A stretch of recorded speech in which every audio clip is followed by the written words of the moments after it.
네, 오늘도 우리 이용훈 선생님께서 궁금한 질문 두 가지를 하신다고 해서 그거에 대한 답변.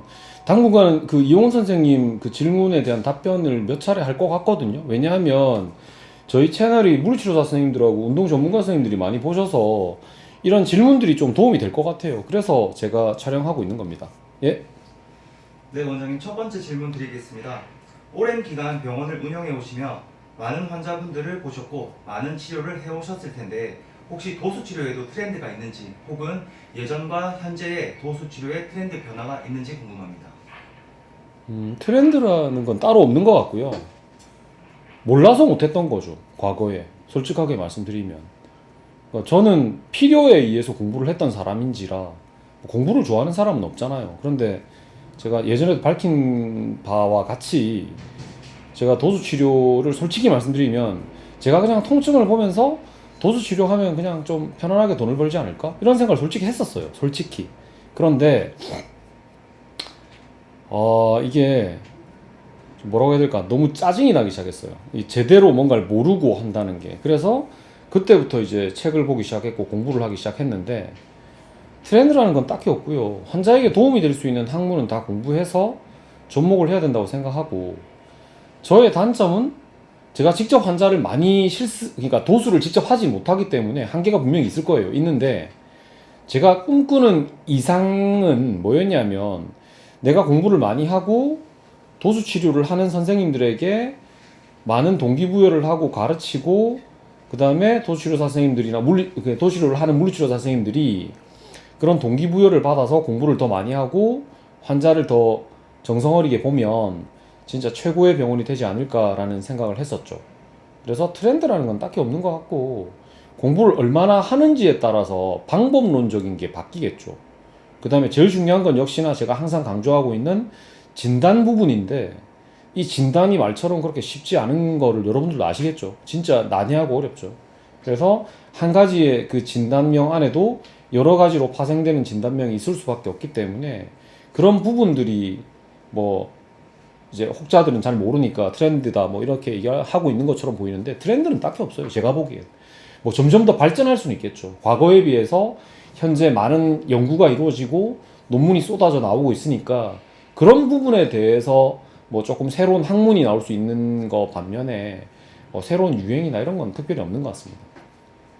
네. 네, 다음 질문 드리겠습니다.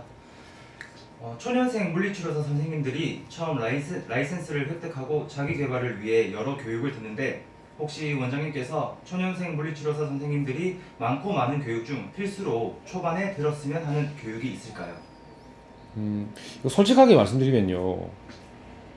저는 교육 듣는 게 큰 의미가 있다고 생각하지는 않거든요. 왜냐하면 그 짧은 시간 안에 예를 들어서 그 강의를 하시는 분이 정말 대단하신 분이라고 가정을 해요. 그분이 자기가 가지고 있는 노하우를 가르쳐야 된단 말이에요. 그런데 이게 이론적인 게 아니란 말이에요. 사실 도수치료나 이런 재활 파트는 이론도 물론 중요하지만 이론은 사실 혼자 공부해야 되고 실습을 많이 해야 되는데 그 유명한 사람이 실습을 하려고 하면 숫자가 많으면 안 되잖아요. 1대 한 4? 뭐 1대 8? 이 정도로 해야 올바른 실습을 할 수가 있는데 사실 지금 많은 강의가 이루어지고 있는데 1대 8로 강의하는 데 없잖아요.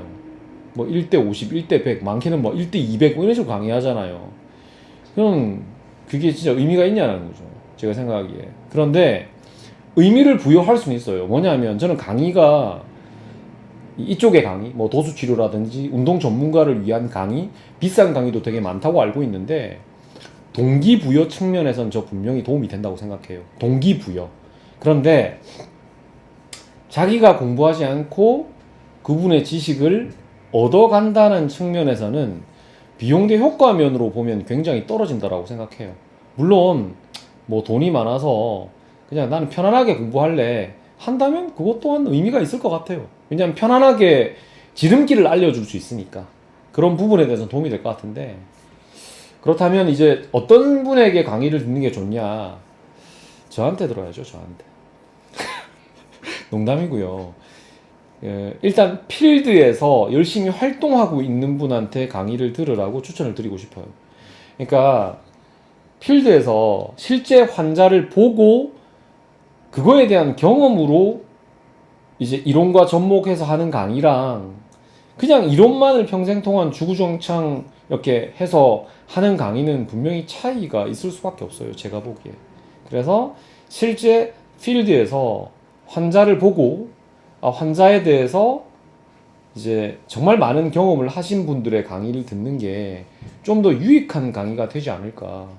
그래서 감히 말씀드립니다만 환자를 보지 않고 이론적으로만 하고 있는 분들의 강의는 반은 죽은 강의가 아닐까라는 생각을 해봅니다. 물론 다 비하하는 게 아니에요. 그러니까 이론적으로 정말 열심히 공부하는 분들도 리스펙합니다. 리스펙하는데 적어도 환자를 계속 보면서 현실 감각을 익히고 그 환자를 봄으로 인해서 나의 경험이 훨씬 더 풍부해지면 더 양질의 좋은 강의를 할 수 있지 않을까라는 개인적인 생각입니다. 그래서 그런 분들에게 강의를 들으시는 게 좀 더 낫지 않을까 싶습니다. 됐나요? 네. 알겠습니다. 오늘도 많은 이제 우리 선생님들이 사실 힘들어요.